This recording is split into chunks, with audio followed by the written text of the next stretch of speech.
Good evening, Packers fans. Aaron Nagler here with your Packers Daily Chat, coming to you live on the Cheesehead TV social channels on a Tuesday from an undisclosed location. Although, as you can see, I'm in a studio. I am in studio all week with Motelman, finishing up our project that we've been working on that is coming out this summer. But gosh knows, there is no way I'm missing time with you fine folks. Packers fans worldwide, and, the Packers kicking off minicamp today.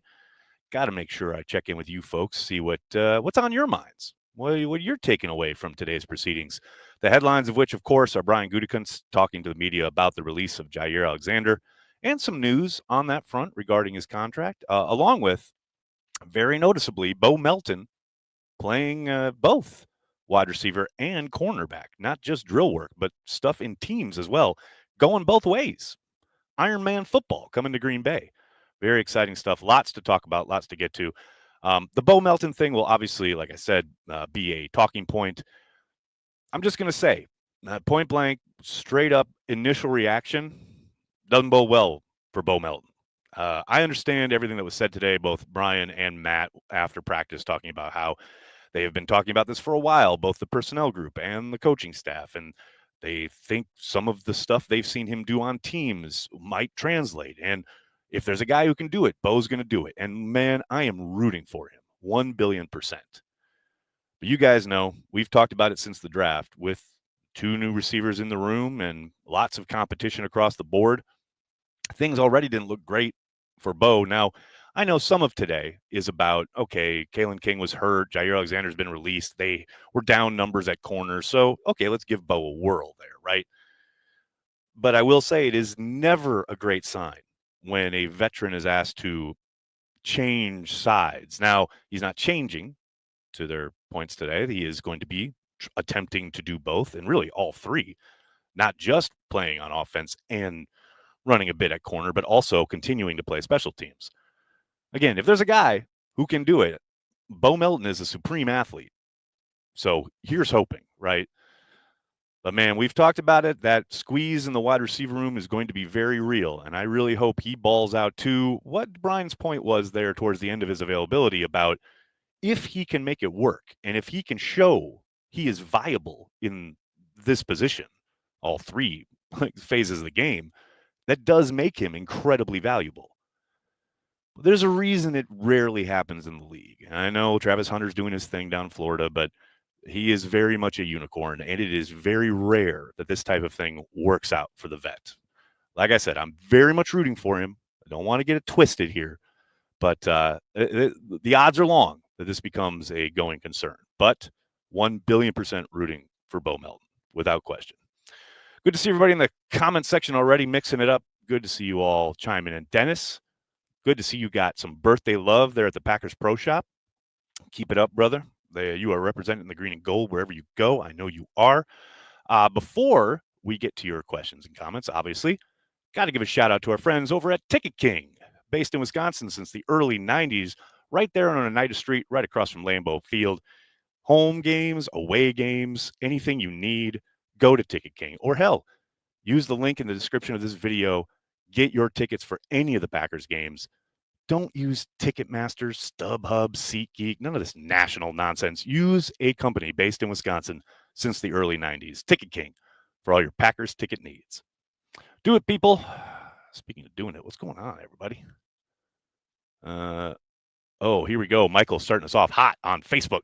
How are you, man? Saw a Milwaukee ESPN video where Goot is making roster moves to maintain, but not moves that will bring home a Lombardi. Thoughts?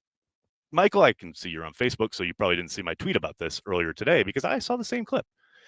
I unfortunately cannot remember the name of the gentleman the host who said the thing that you just talked about as far as the releasing of Jair Alexander, quote, shows or proves, I can't remember the exact nomenclature, that Gutekunst doesn't care about winning a championship, just about maintaining, I guess, a winning culture, but not a championship culture. I can't remember the exact phrasing, but as I said on Twitter, and I will repeat here, I saw a lot of people dunking on it.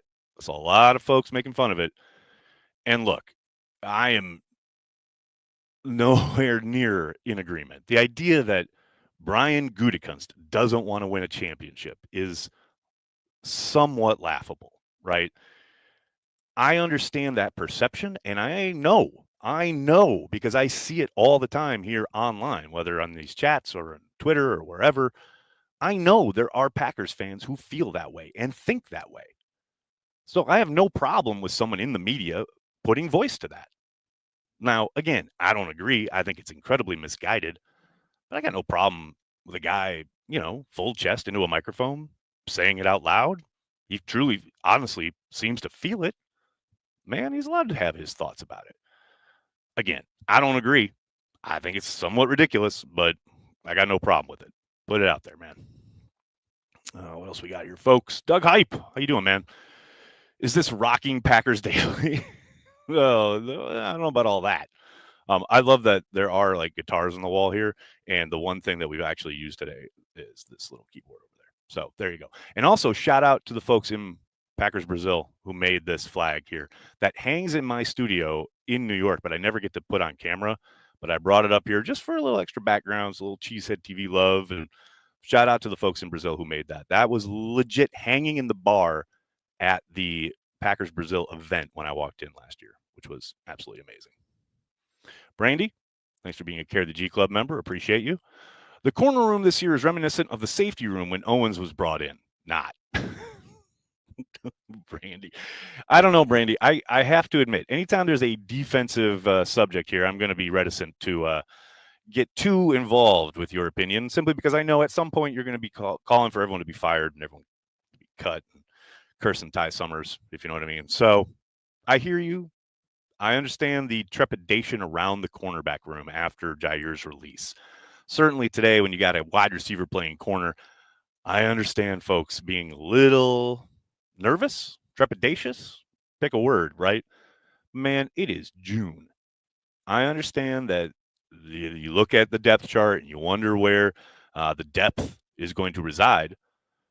I would like to see these young gentlemen get a chance with pads on actually playing football before we condemn them. And I believe Brian Gutekunst feels the same way.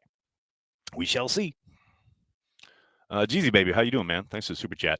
Bo Melton will be the next Sam Shields, about to ice the NFC Championship game against the Bears in 2 years. We can only hope. Hashtag glass half full. Go Pack, go. I mean, hey, look, like I said, if there's a dude who can do it, if there's an athlete who can translate, it's Bo Melton. I'm on board with that idea. I am just saying, though, the history of these types of attempts is not great. It does not bode well.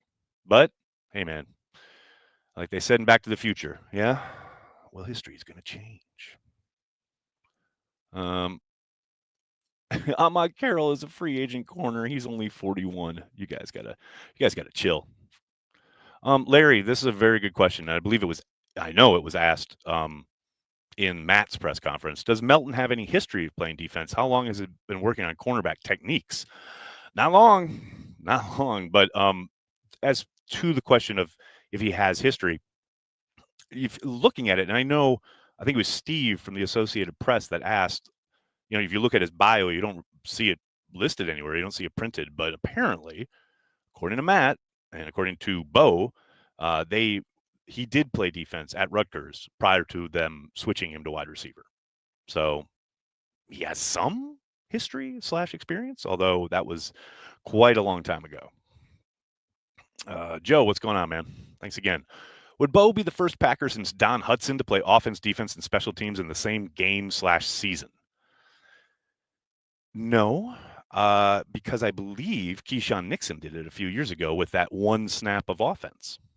Now, I know you're probably saying, well, I mean, like playing like all the snaps on one or all three phases of the game, etc. But Keyshawn did do it. He returned, he played defense, and he ran one play on offense. So if you want to be technical about it, Keyshawn Nixon was the last one to do it. Paul, I'm glad you brought this up because I knew it would come. I need some Cheesehead TV Rogers married reaction. You can be the first on the YouTubes. Well, Paul, I'm glad you put it in there. So I could say, I never cared about Aaron Rodgers' personal life when he was with the Green Bay Packers. I don't care about Aaron Rodgers' personal life right now. And that's not to say that I'm not happy for the man. I hope he's happy. Glad to see people being happy. Congratulations to Aaron Rodgers. But as far as like Aaron Rodgers being married, I don't care. That's my official reaction. Adrian, did Julius Peppers ever play all three phases? I don't think he played teams in a game that I can recall, unless maybe he was on some kind of block unit. But I don't think that happened in the New Orleans game where he went out, caught a pass, or they attempted to throw him a pass anyway. So I don't know. He's a guy who could be a possibility, right? But I don't think so. Yes, John LaFleur playing quarterback. I mean, he's doing drill work, but it was good to see him out there. The old Omaha Beef starting QB1 for Omaha, slinging it around, throwing it to the DBs. So it's basically an interception every throw. Good stuff. Good stuff. JP, ever been to Cheesesteak Rebellion in Green Bay? No free ads. No, I have not. Everyone tells me I should. Everyone tells me I should try it. I will get over there eventually. Seems like a no-brainer for a guy like myself who loves Star Wars. Make sure we don't miss anybody. Oh, like Matthew, what's going on, man? Evening, Nags. I think the pass rush is the bigger problem. Pressure the QB and the cornerbacks will benefit. Jair making himself head coach during contract negotiations was Goody's final straw, though. Go back, go. That's a one way to look at it. Yeah, I mean, I talked about this, I believe, yesterday. If not, then probably Friday. Yeah, pass rush remains the number one concern for this football team. I am totally fine with their secondary. I think they'll be fine at corner. I think they'll be a good defense. But I don't think they're going to be a great defense unless they can unlock their pass rush, and specifically a pass rush where they don't have to utilize drawn up pressures. And I have to wait essentially till training camp to see this group in action. And even then, I've been thinking about this. I don't know if anyone remembers, but last summer, we got to training camp and Jeff Hafley, new defense, new attitude up front, new kind of way of working, trying to, instead of working gaps or being responsible for gaps, guys are supposed to be shooting them and creating havoc in the backfield. And we saw a lot of that. And we saw like a lot of consistent pressure from the guys up front, from the defensive line in particular, all training camp. And you can go back and look at the coverage. It was one of the main storylines of camp was how effective they looked up front. And even in the joint practices, they did a nice job getting across the line of scrimmage. Now, they weren't always getting sacks, but you're not allowed to touch the quarterback, so it's understandable. But, man, it's fascinating how that all dried up real quick once the regular season got into full swing. Now, I understand some of that was who they were playing, and Eagles have an amazing offensive line, right? And they're trying to maintain rush lanes because they're playing a mobile quarterback in Jalen Hurts. And then week 2, they got another mobile guy. I understand that, right? So it was never going to look the exact same.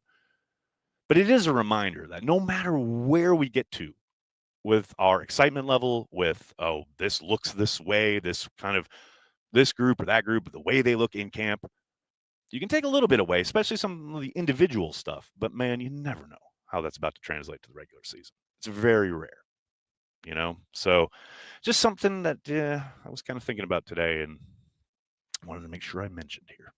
Brandy, how are you? Thanks for the super chat. Oren Burks is playing well for the Bengals. Scheme? Okay, all right, playing well for the Bengals. He's been with the Bengals for like a couple weeks now. Let's relax, Oren Burks, in the spring, in June. Although I will say he did play pretty darn well for the Eagles when thrust into action. Got to see him at the Super Bowl.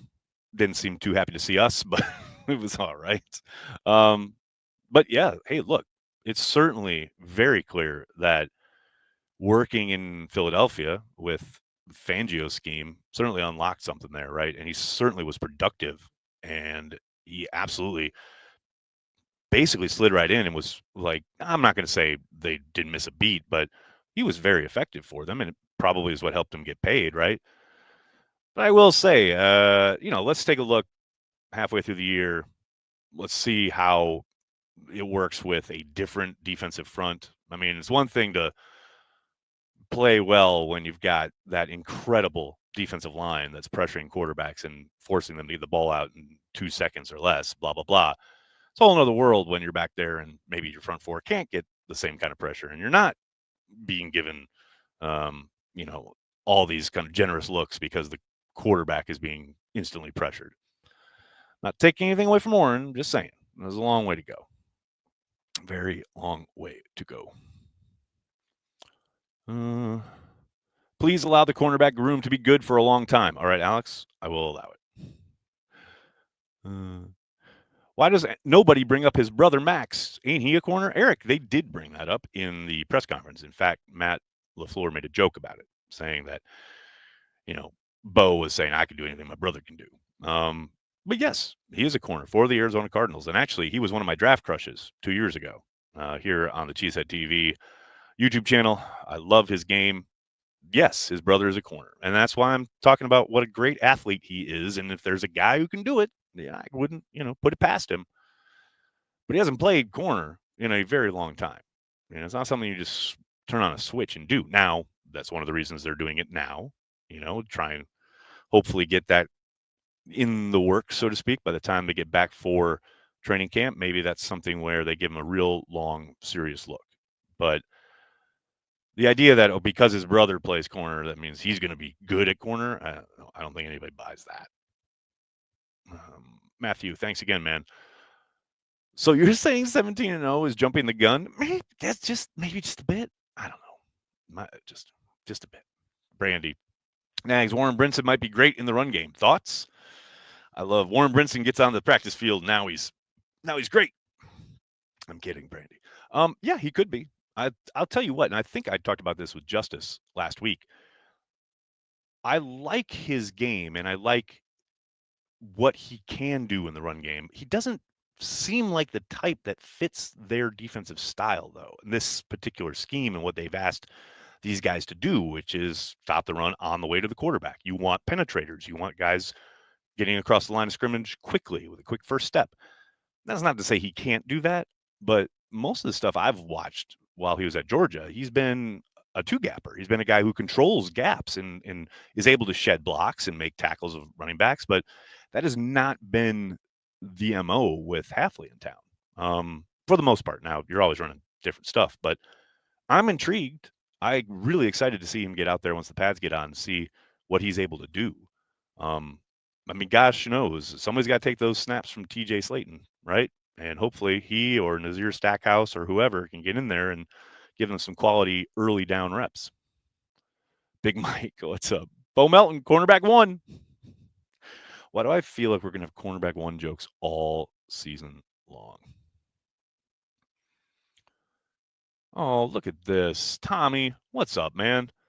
Proud dad moment. I asked my 8-year-old if he wanted to go to Disney or family night, and we will see you in Green Bay. Outstanding, man. That is outstanding. Raising them right, Tommy. Raising them right.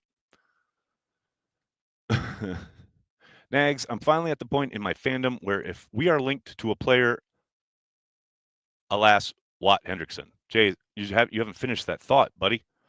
I'm assuming you mean you're at the point in your fandom where they're not going to make a move, right? They're not making some big swing for TJ Watt. Hendrickson, I would say there's 0.00321% chance that they make a move there. But that's just sitting here right now in June. Ed, thanks for the super chat, man. In reference to your setting, I want a defense of strats, no less Pauls. Well done, sir. Well done. Outstanding. Here we go. Jay finally finished his thought. All right. Nags, I'm finally at the point in my fandom where if we are linked to any players like Watt or Hendrickson, I don't even get upset if it doesn't happen. Good. That's a healthy place to be, and it's a very realistic place to be. Also, nothing wrong with getting excited. Just know that you're most likely going to get let down. You're probably going to be disappointed.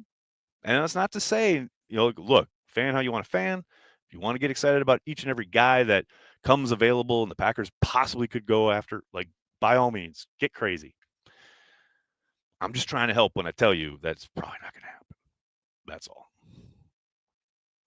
Mr. Tundra, hello. Jump through hoops to get here. Well, I'm glad you're here, sir. As you can see, we're doing a lot of music around these parts. Chad's here. What's up, Chad? Rai, how are you? How nervous were you before the Super Bowl in '96? You know what? Not very. The most nervous I got during that day was right before Desmond Howard took it back to the house. And, obviously it's a kickoff, right? So the Patriots have just scored. And I will admit that was the first time all day long where it felt like maybe the tide was turning and I got a little nervous. But then Desmond Howard took it back to the house and I knew we were winning the Super Bowl. But seriously, that morning, not nervous at all. I was sure the Packers are going to win. I was way more nervous in 2010 than I was in 96. In 96, I thought, we're rolling. We're winning this thing. It's just, call it the arrogance of youth, but I never, ever thought they were going to lose that game. Never once that day until that, like I said, that one little spurt. What else we got here, folks? Here we go. The collector up in here. The collector up in here talking some junk. I like it. Detroit and Minnesota are light years better than Green Bay. When will Goot be on the hot seat? They were 4-0 against Green Bay, and both teams got better in the offseason. Well, see, we don't know if they got better in the offseason. They made moves, they did things, and so did the Packers, but you don't know if they got better. We'll find out if they got better. But this idea that because they signed a bunch of dudes, they got better, man, the NFL will show you through decades that's not necessarily the case. Packers always lean towards draft and develop. Now they make some choice additions, but they're never going to go out and have some big kind of huge swing like the Vikings did this offseason. It's just different ways of building your team. And also, the Vikings are light years better with a first-year starter at quarterback who has never played in the NFL, not one single down. Come on, guy. We can see these things that you type into the internet, right? Now, as far as Detroit, man, there's a lot of brain drain there. I don't doubt for a moment. They are very talented. Dan Campbell has had Matt LaFleur's number. Certainly got to figure a way to change that, change that tide, so to speak. This idea they're light years better. Why? Because they won by what? One score in Detroit last year. The year before that, the Packers pounded them in Detroit. This idea they're light years better is kind of silly. That's all I know. What else we got here, folks? New York Cheesehead, how are you doing, man? Thanks for joining us. Who else we got? Cornerback, yes, seen this a bit today. Cornerback number 1, Preston Smith. Love it. All right, let's just relax. Let's all calm down. He's available free agent, so who knows? Oh, Patrick, what's up, man? Thanks for joining us. Next Friday, my wife got me a tour of Lambeau. Where do we go to eat after? Is this a question? Got to go to Kroll's, man. Get yourself a Butterburger. And probably if you want something a little maybe a little nicer fare, you can go to, Tavern in the Sky there at the Lodge Kohler, or go to the Legacy Hotel. It's a bit on the other side, well past the Hudson Center, etc. But that's a really, really sweet spot, and they've got good food and drink there. But yeah, get a Butterburger at Kroll's, man. Got to do it. Absolutely have to do it. All right, everybody, I'm going to have to get going. I cannot thank you enough for hanging out, talking Packers each and every day, Monday through Friday, right here on the Cheesehead TV social channels. As I said at the start, I am here in the studio all week working with Motel Men, recording our new project, finishing up recording our new project that comes out in July. I'll be obviously spamming you guys with all that information later this month, just to prep you for that, because I'm really proud of the stuff that we're doing. Hope you'll all listen when it becomes available. In the meantime, please hit like on this video, subscribe to this channel, and then tell your friends and tell your family. Cheesehead TV, we are devoted to Green Bay Packers fans worldwide. Thanks a lot, everybody. Have a great night. Go Pack Go.